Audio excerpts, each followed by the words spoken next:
Welcome back to another episode of TrueNAS Tech Talk. Today, we've got a special guest on the show with a special build of TrueNAS running. After many years of requests and hundreds of forum posts, someone's finally made it happen. TrueNAS is now running on ARM processors, thanks to our guest today. We're going to talk a little bit about his computing background, what made him so interested in getting TrueNAS running on ARM, and a little bit of sort of the ARM ecosystem. You know, what was challenging in the build process, any strange challenges he had along the way. Maybe talk about some of the hardware that you could run this new TrueNAS ARM build on. So stay tuned for that. Well, we're pleased to have a very special episode of TrueNAS Tech Talk T3 today with a special guest, Joel May, who's here to talk about all kinds of interesting things with ARM. And that's definitely been a hot topic we've been discussing on the community side. So glad to have somebody here to formally address this on the show. Welcome, Joel. And again, welcome to the show. Tell us a little about yourself. Yeah, thanks for having me on the show. I'm Joel. I'm a technology enthusiast, software engineer by profession. I'm excited about up-and-coming technologies and new things. One of my passions is IPv6, but another passion is why I'm here, which is ARM. And I've been working on TrueNAS, a port for it working on ARM. Oh, that's awesome. Yeah, I'd love to get into that. So do you do ARM stuff for a living too? Is that part of it? Or was this just something entirely hobby-based? Oh, a mix of both. So at my work, I work for a large internet services company. We have a fleet of mostly AMD64 servers, but we do have a sizable amount of ARM servers. And the software and service that I write and runs on those ARM servers, so I have some experience. And it was a surprisingly smooth experience, which got me excited in my personal life. So in my home lab, I got an ARM server, just a 2U enterprise server, put that in my garage and started developing. Oh, so this was born out of something a little bit more than the average, Raspberry Pi, it sounds like. Oh yeah, I had my fair share of Raspberry Pis. I made a wall clock with a Raspberry Pi and things like that. But yeah, this is a huge step up of actually a server that has compute power. Was this just kind of like what made you interested in saying, hey, I want to port TrueNAS over to ARM, because it's something that's been asked for by our community for quite a while. We've got, multiple hundreds of posts requesting it in these long threads.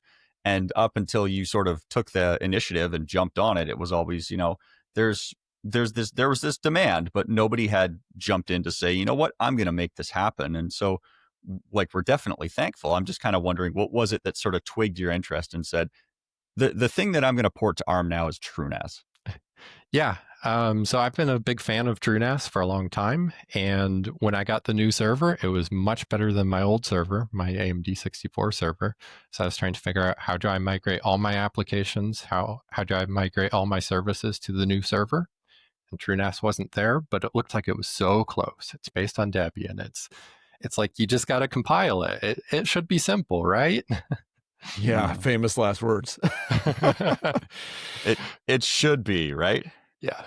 So there's an engineering saying about that, Chris. We don't do things because they're easy. We do things because we thought they were going to be easy. Exactly. You mentioned that you're running, you were trying to get sort of all of your services over to ARM. And so now you've got TrueNAS running on there. Are you actually running like additional application stacks and things like that on top of there? Do you have Docker running on top of your TrueNAS ARM instance as well? No. So I kind of run the reverse philosophy of, I would have preferred Proxmox as my base layer and then virtualize TrueNAS. Sorry, I know that's not the suggested configuration. Heresy. Yeah. But that leads to, I have the base operating system that does good for running like my build servers and my GitLab instance and all of that. And then TrueNAS runs alongside those. So I just haven't had the need to get containers or virtual machines running on TrueNAS. But I will say, I just tried this morning and Docker containers are working. So oh, wow. There's an opportunity. Okay. We'll dig into that a little bit more in a little further down in the interview here. But I have to ask then, because you dabbled in it here, what other things have you run on your ARM systems, I guess? So what have you been playing with beyond just TrueNAS? Yeah. So the biggest thing is just getting the operating system up and stable and how I want it. So like I said, I prefer to run Proxmox, but it's not available for ARM. So I've just been running plain old Debian. And then I installed a nice front end on it, Cockpit from Red Hat. And that lets me run virtual machines with a nice front end in the web browser. But then I found some bugs in Debian itself. So I've been working on patching those. I went on a very deep investigation on why my VMs were just crashing. So I had to go dig up the core dump and learn ARM assembly. Better you than me. Yeah. Good Lord. Oh, it's not fun. It's a whole different world of obscure instructions. Go ahead, Chris. Did you want to talk about the infrastructure there? I mean, Joel, like since you're talking and you say you work with software engineering and you work for sort of an internet services company here, you said you've got this mix of AMD and ARM servers there. Do you see that there's sort of been a big shot at ARM sort of gaining a lot of footprint in the data center? It's obviously it's the dominant in, mobile devices, of course, and other really low wattage things. But even though they've been at it for a while, like there's been the KVM and the Ampere boards and things like that, do you see that they're starting to get some momentum behind them? Like obviously there's desire and drive to port things to ARM, and the massive number of cores you can stick in an ARM server with relatively low challenges. Do you see it really getting a chance to get some snowball effect and gain a lot of market share in the data center space here with ARM? Yeah, it's really hard to say. I've seen multiple big companies make blog posts of how they're rolling out their ARM fleet and it's saving them so much on power. But then when I go look in the real world, AMD is still dominating, and I haven't seen a huge shift where any companies just ripped out AMD and switched over to ARM. So it feels more like it's a gradual transition. And I feel like it's possible to do. There's no hard blockers for most people. It's just there's the inertia. Yeah. I guess it'll be interesting, somebody watching this, say 5 years down the road, if we look back and say, okay, it has changed, or this was the moment where we saw it start to gain some traction and then it snowballed. Look, I'm old. I have some gray in my beard. I've lived through this before. I remember the 32-bit to the, is it going to be x86-64 or Itanium was a thing for a brief moment as well. So it's not unheard of. I mean, maybe we are going to look back and say, hey, ARM really was going to become the dominant thing, and this was just kind of the early days of that. And maybe it's overdue. You could argue at some point architectures do need to be refreshed. You're not going to run AMD 64 for 50 years. Hope not anyway. Again, famous last words. Somebody's going to dig this up now 50 years from now and say, boy, Chris was so wrong. We're all AMD 64. But an interesting thing is, I look at it, what's happening, of course, mobile's been dominated by ARM, right? Mac, Intel Silicon, all ARM-based now. I'm sure seeing a lot of noise around Snapdragons with Windows now. So that's, of course, on laptop, kind of desktop side. Maybe the writing's on the wall, and we're starting to see the early signs of this becoming more commonplace, and then it'll trickle into the data center. And it's nothing to say that there can't still be options. I mean, I know sometimes it's challenging to have the competing spaces in silicon or other things in the data center. It might just be that there's a few things that ARM can do really well. So maybe some of these really parallel workloads that benefit from, 128 or 256 cores all on the same chip. Maybe that's, ARM ends up dominating that space, and the proper solution ends up being sort of this mix. Whether it's a 50-50, a 60-40, or 80-20 split. Maybe there's still a case where they say, hey, there's some use cases where ARM makes sense. Let's put it in there. And maybe there's still more where they say for other things, you're still going to have a traditional x86 64 or x86 128 or whatever tool chain in the future. Yeah, I think that's what I've seen in some of the data centers. It might have been Google or one of those other cloud providers said that they started running their web services on ARM, and that's where they saw a whole big benefit from the power savings and parallelism. I know Oracle Cloud has a lot of ARM processors in there. They think they give you quite a few more of those just to play with in sort of the trial level. And I've been messing with them. I got to spend a little more time with that but some of the challenges, like you said, is the application availability isn't quite there for ARM on some things. So, I mean, like tell us a little bit about sort of the porting efforts. Like when you said it's just should be just as simple as compiling it. And we all know that's never how these things work. So were you like finding issues with, package availability and other things like that, like bits in the tool chain that where you were just having to play whack-a-mole as you went down. You went, well, I got this far, and then, this package broke or this package wasn't available, and you had to go out and source more. So I guess tell us a little bit about the process of once you decided, you threw your hat over the fence and said, I'm going to make TrueNAS work on ARM. So walk us through a bit of the pain so we can all share in your suffering. Yeah. So surprisingly, Debian and all of its packages and tools and everything just work flawlessly on ARM. You don't even notice that you're running on a different architecture. Everything's there. Everything works as you would expect it to. And that was pretty much true with most of the tool chain. A lot of the changes I was doing was just trying to parameterize things or set up build flags or something, but I never ran into any critical tools that were missing. The only things that I found missing were specific vendor hardware tools like firmware updaters for LSI cards or something like that. So something that nobody's even going to be running on ARM because I don't think those drivers exist.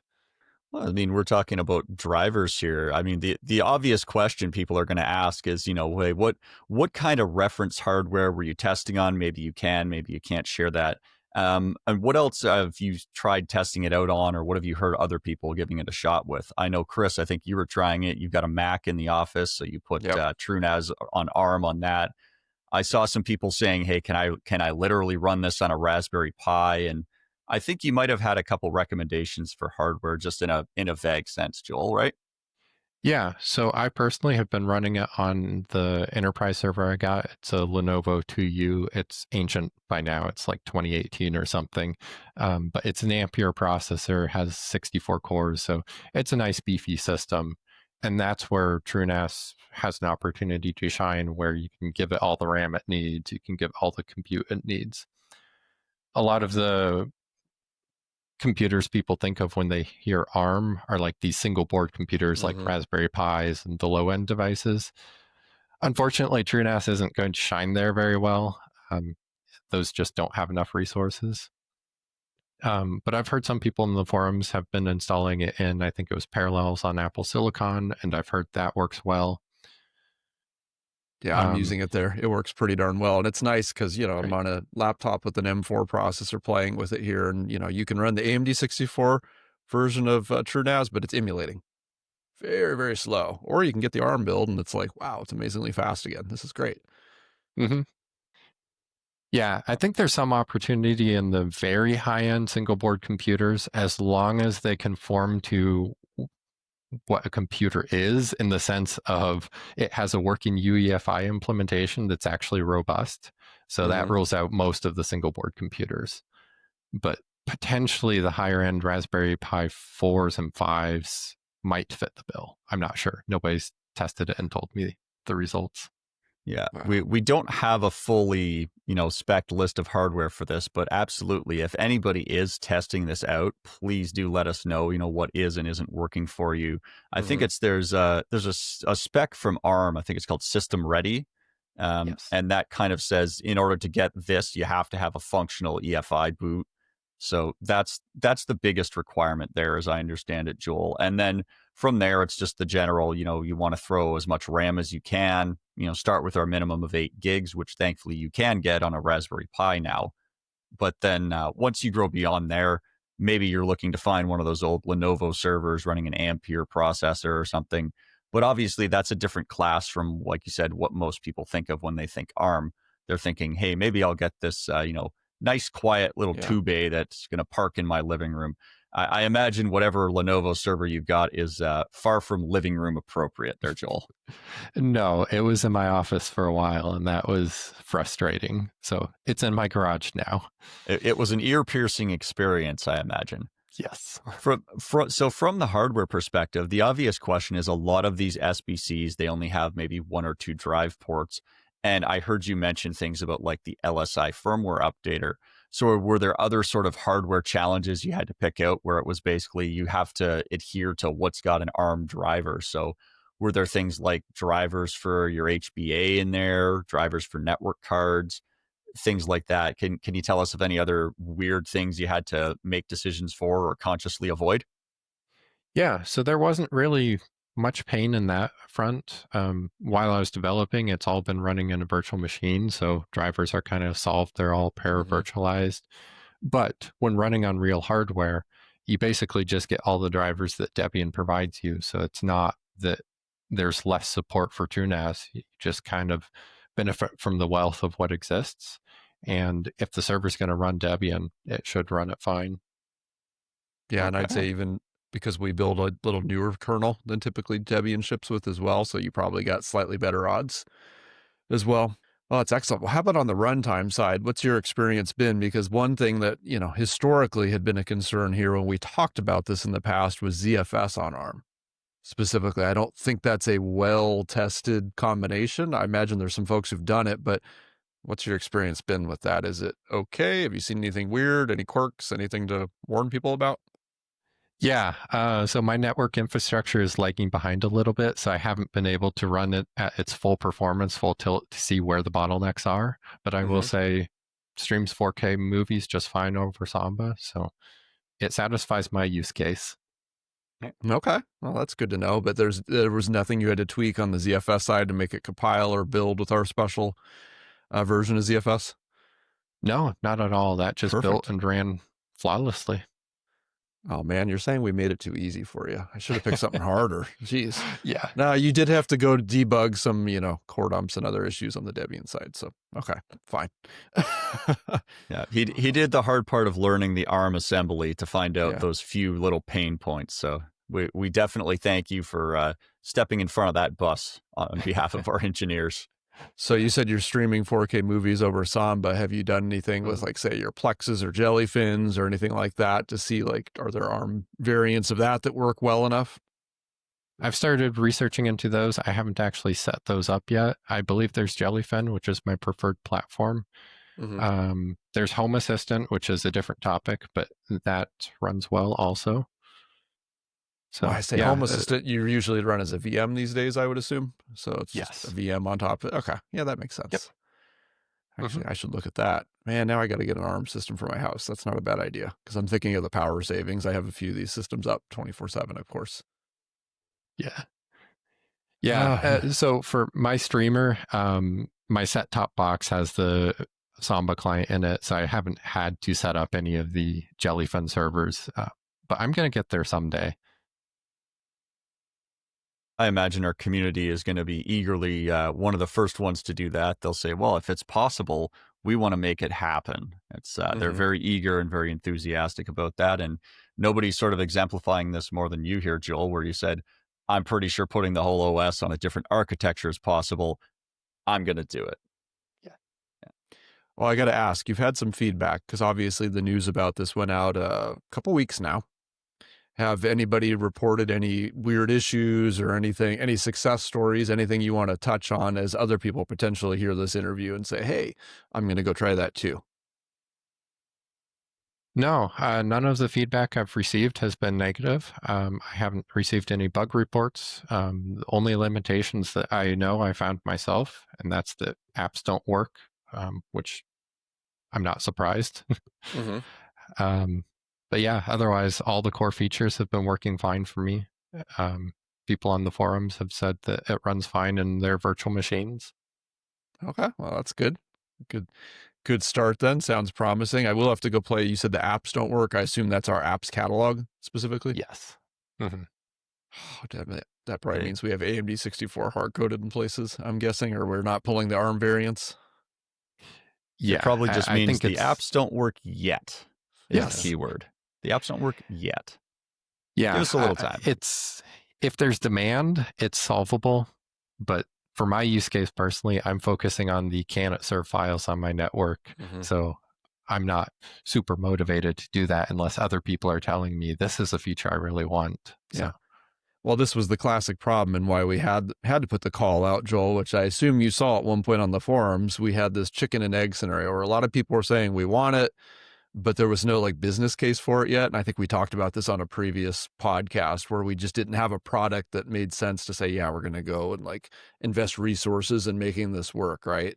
So again, but you need the demand to be there to then justify going and building that product. So it's tough, but apparently you saw that and ran with it. So thank you. Yeah, I needed it for myself, so I ran with that. Exactly. And the benefit of open source, right, is somebody says, you know, I need this, I'm going to do that. And you generously have contributed the fruits of your labor back to us. And I'm sure somebody else will look at this and say, I really want Docker apps. I really want Jellyfin on this ARM as well. And hopefully somebody out there is going to hear this, see it, read it, and just pick up that ball and take it a few more yards down the field. Yeah, shameless plug. The app system's all open source and on GitHub again. Pull requests welcome. Speaking of, where's all your stuff reside, Joel? Yeah, so I've been doing the source code on my own self-hosted Git server, but I do have a mirror on GitHub. So if you want to go browse it, I have links in the forum post. Okay. Yeah, we'll drop links in the comments here as well, so everybody can go check that out and chase it out. And you have ISOs already pre-built, ready to go. Which versions of TrueNAS have you made available or have built? Yeah, so I have Fangtooth built, and that's the one that I've been publicizing mostly.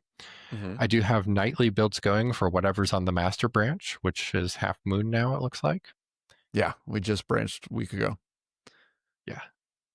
Okay, well, cool. So people can get the latest things. Yeah, I'll try to get some Goldeye builds going also, but those are in a new branch, so I got to shift my build system over to that branch. Okay. Oh, that's good. Yeah, we appreciate that. I mean, Goldeye will be entering its beta level soon, so who knows? Maybe there will be a Goldeye beta on ARM that'll be coming out very shortly within or thereafter. Yeah, it should be simple to just shift my build server over to the new branch, and everything should be good.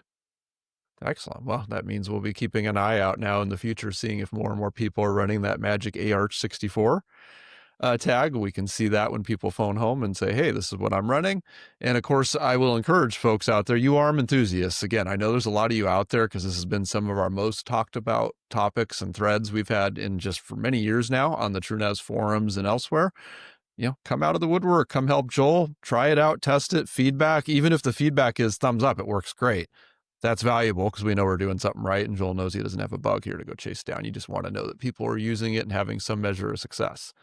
I will say it has been nice again because we got a handful of folks with MacBooks here, and it's very convenient to go download a developer image and play with it locally. Excellent. Well, thanks again for joining us today on TrueNAS Tech Talk, Joel. We really appreciate you coming in, and again, all the hard work that you put into making TrueNAS on ARM a reality. So thanks very much for jumping in today. Yeah, absolutely. Thank you for having me. Well, that's all for today. Thanks for tuning into our special episode of TrueNAS Tech Talk with our guest, Joel. Feel free to submit any questions you have to t3@truenas.com. Join us in the comments section below or in the TrueNAS community forums, whether it's questions for us, questions for Joel, or questions in general about TrueNAS. Please feel free to send them in. We'll make sure that he can see them. Please also do the usual YouTube things for us. Give this video a like if you enjoyed it. Tell us in the comments if you didn't. Hit that subscribe button for the latest updates from TrueNAS for myself, Chris, and any other guests we have. And we'll see you next week.